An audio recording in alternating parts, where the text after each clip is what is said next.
we hear, we either accept or reject, or we translate what we hear according to our knowledge, our background, or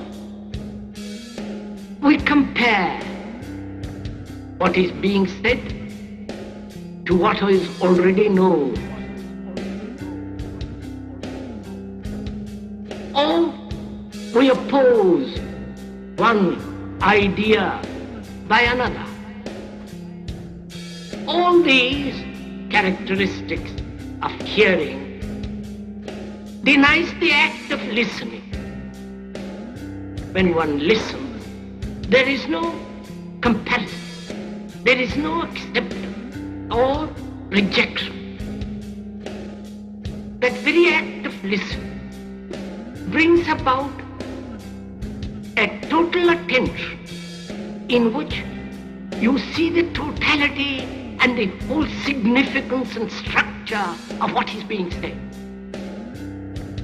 The quality of listening is attention. And when you attend totally, with your whole mind, with your heart, with your nerves, with your eyes and ears completely, intensely listen, when you give your whole attention to something, that is, when you are completely listening, in that state of attention, there is the act of listening. And that act of listening puts away anything that is not true. You listen to the totality of the thing. When you attend, there is no borders of inattention. And that act of listening is really a miracle. Perhaps it's the greatest miracle. When one can listen totally, without any defense, without any barrier. Then one can look. Then one can listen. Look, sir, if I want to understand what you are saying,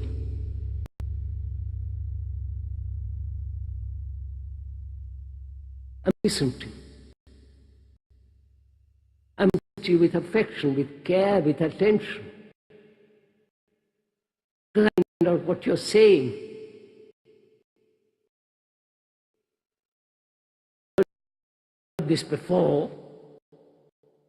Something new which is impossible, you're not listening.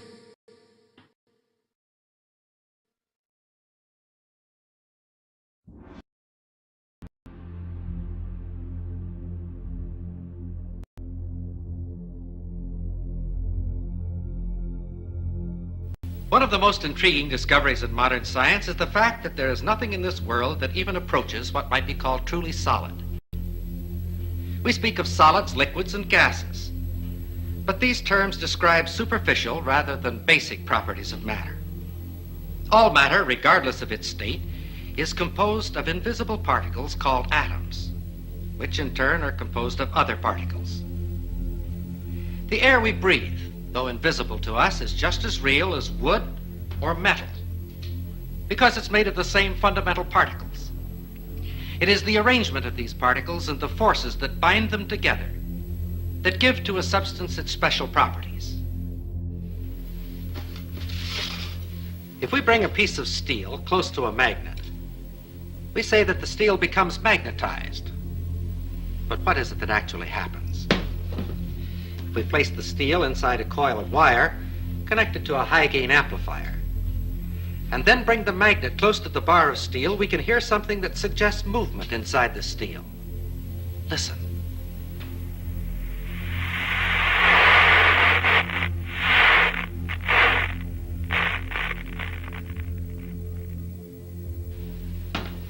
We think of a piece of steel as being solid, and according to our definition, it is a solid. But the popular concept of what makes a solid is certainly a false one. This piece of steel and any so-called solid substance on this earth is almost entirely empty space. If we could eliminate the empty space in this piece of steel, all that would remain would be a tiny bit of matter, so small as to be invisible even with a high-power microscope. This concept of almost unlimited empty space within matter is comparatively new, but it is the very cornerstone of our knowledge in this atomic age. Atoms are not solid. Instead, they are tiny solar systems composed of infinitely small particles revolving at tremendous speeds and bound together by enormous forces. And like our solar system, atoms are almost entirely empty space. For the moment, let's forget the forces within the atom. Thinking only of the particles and the empty space around them, science knows no reason why I couldn't take this so-called solid steel bottle and just throw it right on through that wall. Except this, we've tried it and it hasn't worked. If I were to attempt to run through that wall right now, all I'd get for my trouble would be a good-sized lump on the head. But that which would prevent my body passing through the wall would not be a collision of particles, but rather a collision of forces, the same forces that make an atom bomb. And if it were not for these forces, my body could go freely back and forth through that wall just as though it were not there. It is within the realm of scientific possibility that there could be two worlds coexistent, occupying the same part of space at the same moment of time, each world just as real as the other, with its mountains, valleys, rivers, trees, and people. And that one world could pass freely through the other world, neither world being conscious of the existence of the other world, if you grant just one thing: atomic forces within the material substance of these two worlds that are not mutually interactive. What do we mean by this? Let's see. Here are two pieces of steel. Their appearance is quite similar, but a magnet will reveal a basic internal difference between the two pieces. This one, of course, is picked up, but this one is unaffected. This piece of steel is non-magnetic, stainless steel. Of course, we all know that other metals, such as brass or aluminum, are not affected by the magnet.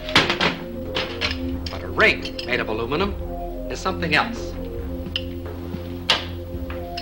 It can be suspended in air by the electromagnetic force of what is actually a transformer.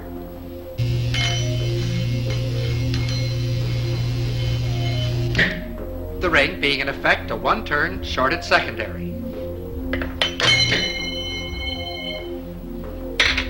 A smaller ring will react even more violently.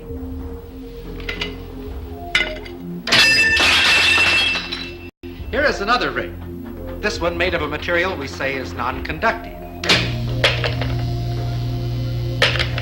And it is completely unaffected.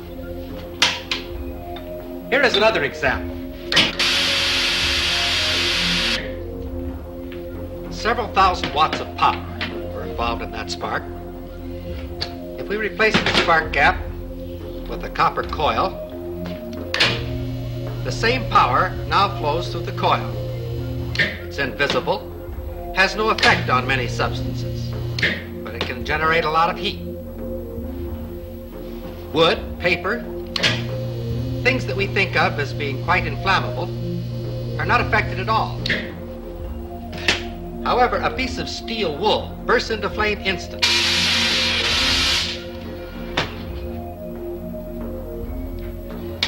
Did you ever fry an egg on a cold stove? It's no trick at all if you have the right equipment. This is a cold hot plate, and because it's cold, you can make it out of wood, if you like. Just be sure that there's a coil of wire inside and that you connect that coil to a high voltage alternating current source. The rest is easy. As long as we're being different, we'll use motor oil instead of Crisco.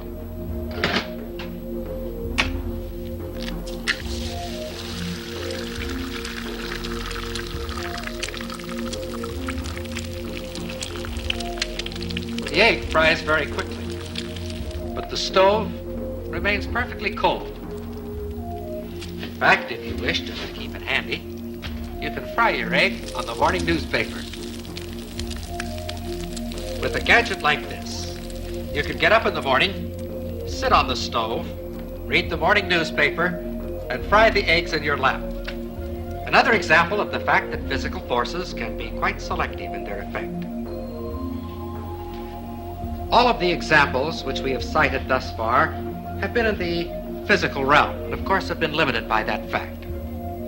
We can, however, cite examples that transcend the purely physical and clearly demonstrate the reality of these two worlds.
The quantum unit, if you like, the real basics of the universe, quantum physics thinks are a quark. Okay? Right. A quark, a single unit, a single nothing. A quark is made up of two units which vibrate. Yes. Okay, think of our light and our sound that we were talking about earlier on. Okay? Got Because they vibrate, they are pure energy, pure frequency. Right. But they give the impression of being matter by creating the vibration which creates a physical response. As you know, Mother Nature uses all kinds of mathematical languages. That when we go to understand physical phenomena, we generally find that there's some sort of mathematical underpinning to whatever the phenomena is. You know, like the Fibonacci sequence? Just like that series you find in nature? Like the face of a sunflower? Wherever the spirals. You see this math everywhere. Encoded data. How did we end up in a universe like that? Why should the world behave according to mathematical laws? And it turns out, in fact, all of our senses appear to rely on sort of Fourier transforms, that they all seem to use the same mathematics. So again, here's evidence that the brain uses the same mathematics to decipher the sensory world as are involved in the making of a hologram, which is, as I say, not proof, but compelling evidence that something is going on there. Not only that it becomes easier to describe with mathematics, as you go deeper and deeper into reality, mathematics becomes the only way to describe reality.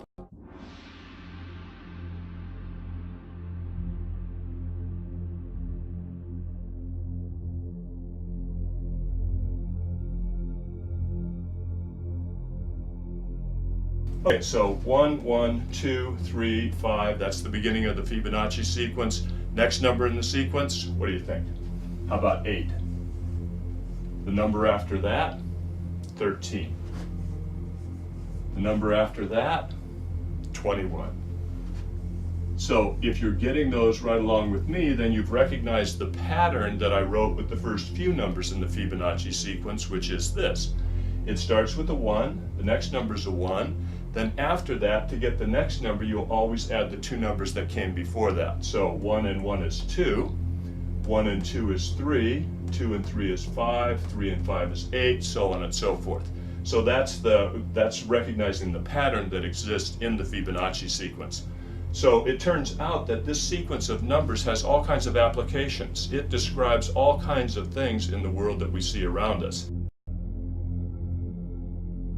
There's a conspiracy to hide this information that DNA is a Fibonacci, is an exemplification of this number called, or entity ratio sequence called the golden ratio, the ratio that proves the existence of intelligent design, or the reality of intelligent design of the cosmos. I mean, if you go to the golden ratio site for Wikipedia too on the same theme. They don't mention any of this stuff in nature that we're going to talk about here, that we talked about on the show 2 days ago, and that we're talking about here. They talk about how it's found in architecture and math and all this kind of stuff. They don't discuss it how it's found in the measurements of the human arm. Why not? It's just, I mean, well, I think I'm making, that's the point here. I think that just made sense to me, thinking this through as I say it to you. It has to be a conspiracy. How could all of this be overlooked, and how could Wikipedia leave it out? It can't be. There has to be somehow that big money has pushed their influence somehow, and they've had a drive to keep this covered up or something. These can't all be coincidences, and since they're doing that with everything else, it has to be the case that there's some movement to keep this stifled. I mean, why isn't? And here's another piece to add to this. Why isn't this in our education system? We learn all this junk geometry, pea-brain stuff when you take geometry in high school, and they don't teach you about any of this, the golden ratio everywhere in nature. I went through elementary school, high school, college, undergrad degree in college, master's degree, and halfway through PhD, and never was any of this mentioned. And we know who controls the universities, the big money behind it, all the way up to the Illuminati Nephilim controllers. So this can't be. This is planned, okay? And you just wonder. It's got to. I mean, I'm almost concluding here in my mind this Davidson College site showing up #1 in Google all the time and first page, and Wikipedia having this strange measurements which don't correlate with all kinds of these examples from academic sites I'm finding. I'm putting them all, pictures of the screenshots in the newsletter.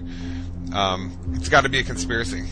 I mean, we could keep going compiling the evidence; it would just all lead to it. So, and if we could keep compiling evidence of it being a conspiracy, I mean, everything points towards it. I'm just throwing ideas off the top of my head. These strange sites show up at the top. Wikipedia is wrong. It's covered up completely in the best-selling books about the golden ratio, which come from wealthy university professors.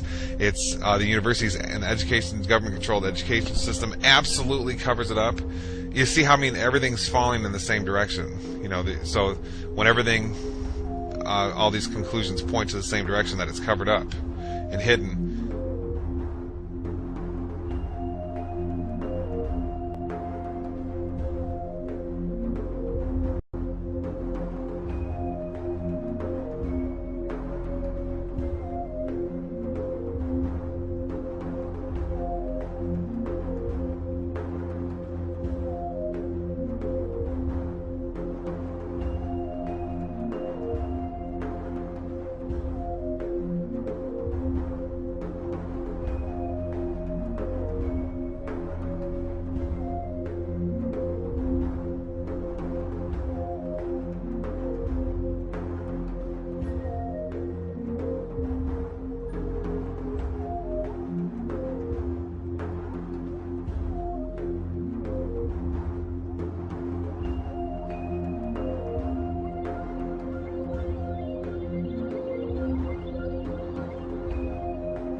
This is pretty powerful stuff that we're going over. I mean, there's no anthropologist or biologist on the planet who can explain this one. How the sunflower evolved a bunch of spirals in it.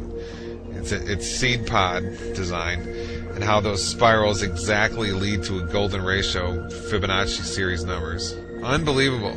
Okay, this is it. There's no question. I mean, we've all been lied to all through our undergraduate college degrees and our elementary schools and on our TVs just by them not discussing all this.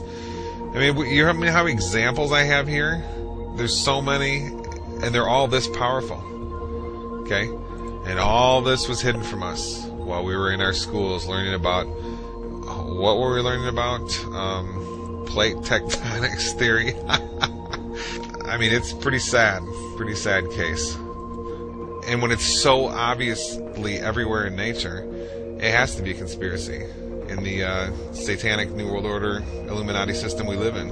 I guess they don't want you to know this stuff, because you might realize that this reality you live in is charged with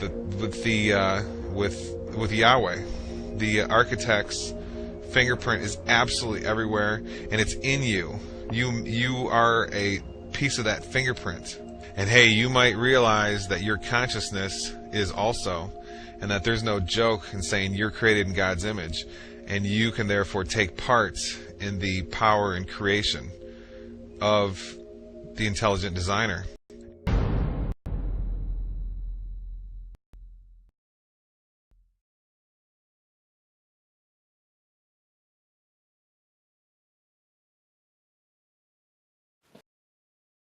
Extraordinary phenomena of people getting better even when they've only had a dummy treatment or a sham treatment. So that can mean a sugar pill, but it can also mean sham ultrasound, where somebody just holds the machine up to your body but doesn't really switch it on, or even a fake operation where somebody makes the incision and then pretends to do the operation but doesn't actually do anything. And the fascinating and amazing thing is, it turns out that when people get these fake sham treatments, they often get better. What's interesting about the placebo effect is it shows the amazing power of the mind over the body. To the origin of life, there are only two possibilities: creation or spontaneous generation. There is no third way.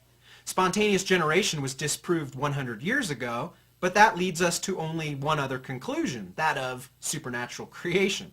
We cannot accept that on philosophical grounds, therefore we choose to believe the impossible, that life arose spontaneously by chance. End quote. See, what he's saying there is that science has to be conducted in a naturalistic vacuum.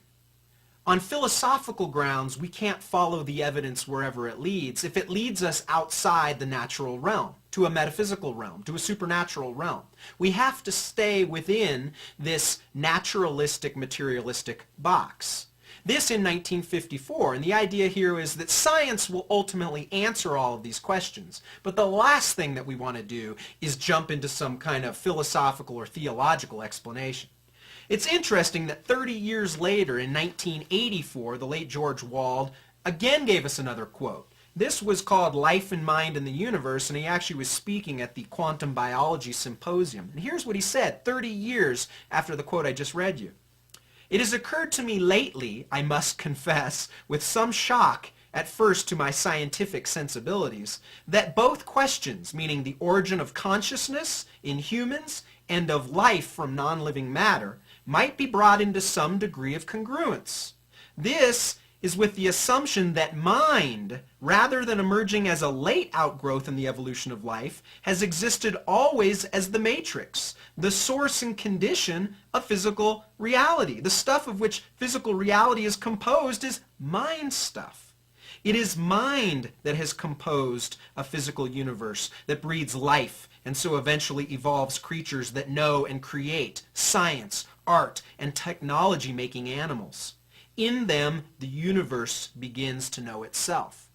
This again was 1984 by the late George Wald, an agnostic and materialist naturalist. But do you see where he's going there? He brings in a notion of mind.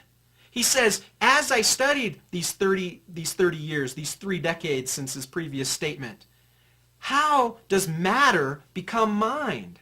It doesn't. Mind must bring forth matter. You see, matter has never brought forth consciousness or rationality or mind. Information. See, now we know with the simple cell, so-called, or DNA, that this is information code. Information theory would say that this type of code, this type of ordered sequence, this type of information can only be a product of mind, of intelligence. There is no other alternative. So what is George Wald saying here, even though it shocks his scientific sensibilities? It's that in all areas of study, mind must bring forth information, matter, etc. Matter never brings forth mind. Think about that. The evidence to me that just cries out that there's a God is the study of DNA. DNA is a very powerful, massive information storage system. In fact, DNA that makes up our genes actually is like books of information that's read by a language system. It's absolutely phenomenal. And scientists know today that languages, a code, only come from an intelligence, and information only comes from information. Nobody's ever seen matter by itself give rise to a code. Nobody's ever seen matter by itself give rise to information. And as you look at DNA, it actually cries out, meaning God created the universe. We all begin as a single cell the size of a period at the end of a sentence.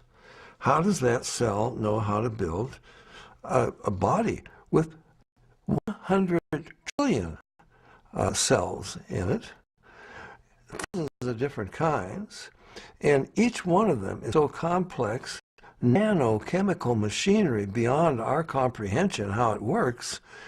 And encoded is the instruction manual.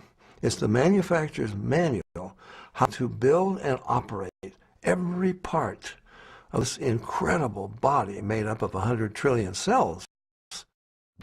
Furthermore, DNA is a three-dimensional molecule that is self-replicating. Each molecule is able to make an identical copy quickly and efficiently. The Lord has even programmed DNA to detect and correct replication errors. These sophisticated capabilities far exceed man's means. God has created the DNA molecule in such a way that it is self-correcting. There are special proteins called enzymes that go up and down the DNA molecule looking for and making repairs on a minute-by-minute, second-by-second basis. God created us with a DNA code that actually has what we call editase or editorial type enzymes. Just as an editor reads a newspaper or a book looking for mistakes, so God has created special enzymes that go up and down our DNA molecule, repairing the mistakes in ways that are unbelievably complex. Our DNA has information in it, and there is a whole field of scientific study called information science, which studies how information originates, how it's transmitted, and so on. And one of the laws of information science says that information never originates by itself in matter, never spontaneously comes about. Anytime we trace the copying of information back to its source, it always comes back to a mind. And since we have creative information in DNA, that tells me that DNA comes from intelligence. It's not something that could possibly come about through millions of years of mutations and natural selection. Nobody knows. Go to the university and go ask your physicists, go ask your chemists, go ask them and say this. Say, how do these crazy things called quantum particles, which act so strangely, compose the next stage up the chain? How do they compose an atom? And then ask, how does an atom compose a molecule? And how does a molecule compose a chemical? And they're going to say, we don't have any idea. Now they'll probably get out their tinker toys and draw you or sculpt you a picture of an atom and say, this is how the atom is structured, and it gives rise to the molecule, and some molecule in question. And you say, no, Professor, how does one compose the other? I didn't ask you to show me a representation that you think is true about the one, and then just about the atom, and then just say, oh, it composes the next stage up, the molecule. I want you to say, Professor, I want you to show me how it works. Tell me what is involved. Guide me through the process. And that professor is going to say, we don't know how it works. We can't. So the point is here, I remember we studied this a lot when I was a graduate student in physics or philosophy. We talked about this a lot. There is no known relationship between quantum particles and then the things that they allegedly compose, whether it's molecules or chemicals or worlds or rocks or whatever. Now, there's a whole lot of people who are going to tell you that that's what happens, that the quantum particles compose physical reality. Now, I'm not so sure. This is the level of knowledge, okay, not of wishful thinking. Okay, the level of knowledge is when we have empirical data and philosophical reasoning that is that sophisticated, that powerful, that ironclad, that simple, that we can say, okay, it can't be any other way. So we have to say this is an absolute truth. This has to be a truth of things, and this can't be an illusion. So we know something. I mean, what's more enjoyable than that? Well, I can think of a couple things that are more enjoyable, but that's pretty for someone like me who's just obsessed with knowing how things are and knowing about myself and just knowing the way reality works. And I know a lot of the listeners of this show are the same way. Being able to exist at that level, that empirical and philosophical level, is really important to me, and it feels really, really good. Okay? Some people don't care about stuff like this, and that's fine. Just let them go. And they care about other things. You know, maybe they care about art, or maybe they care about television, or maybe they like Barack Obama and war, and maybe they like to be brainwashed, or who knows what. But for me, I want to know how reality works, and it makes me feel, every time I get a little bit further along, it's like I've energized my soul or something. The deepest parts of me have grown and they feel more spiritualized. Okay, so it's very, very healthy to do this.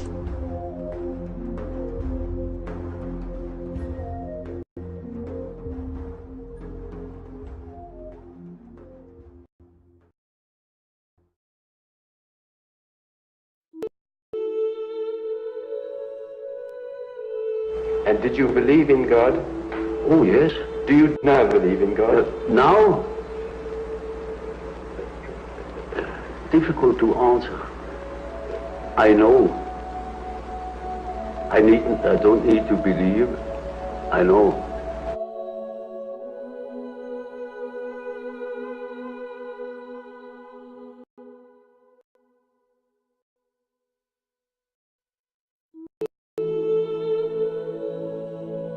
You know, there are these peculiar faculties of the psyche, that it isn't entirely confined to space and time.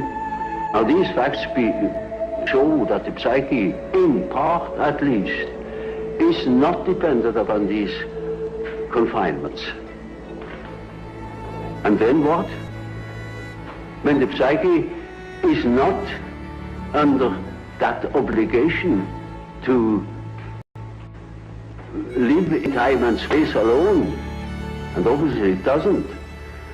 And that means a practical continuation of life, of a sort of psychical existence beyond time and space. Only ignorance deny these facts. Do you yourself believe that death is probably the end, or do you believe that? Well, I can't say. You see, the word belief is a difficult thing for me. I don't believe. I must have a reason for a certain hypothesis. Either I know a thing, and when I know it, I don't need to believe it. If I don't allow myself, for instance, to believe a thing just for the sake of believing it.